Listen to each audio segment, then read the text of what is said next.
the top of the battery. I'm going to call this the top.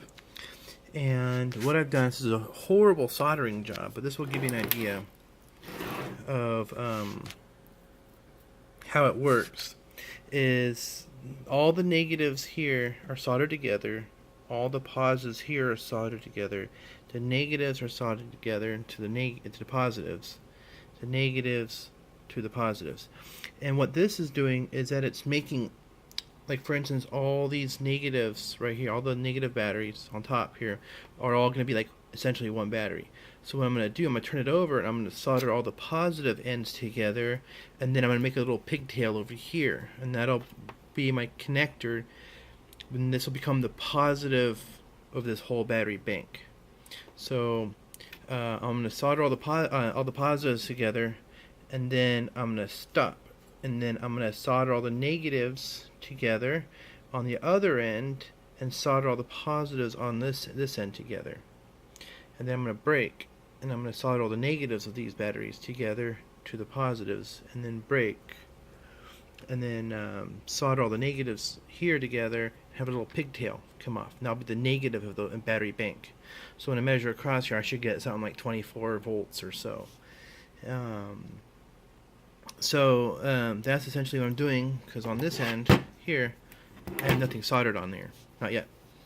And these little tabs, I hate these little tabs. I usually peel those off, because when I pull 25 or 75 amps through these the little spot welds on here, focus you,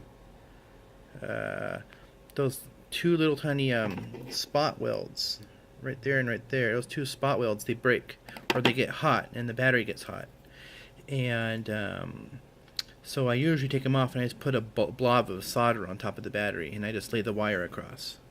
So the 10 gauge wire here is good enough. I can pull 70 amps through this 10 gauge wire just fine. And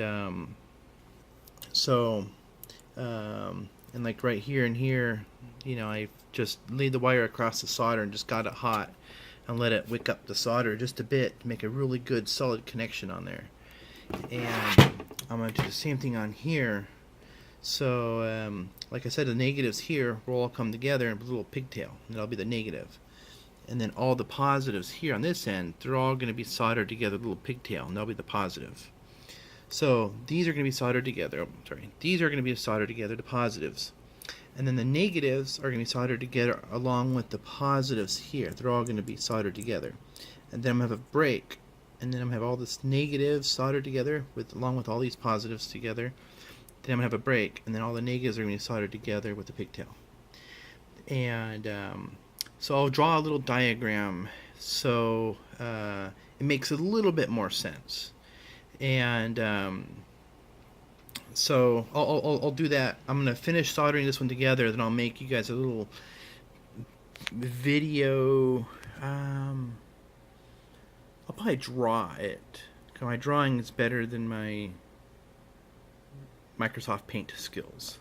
So I will draw a little diagram of what I'm doing, so you guys can get a better visual.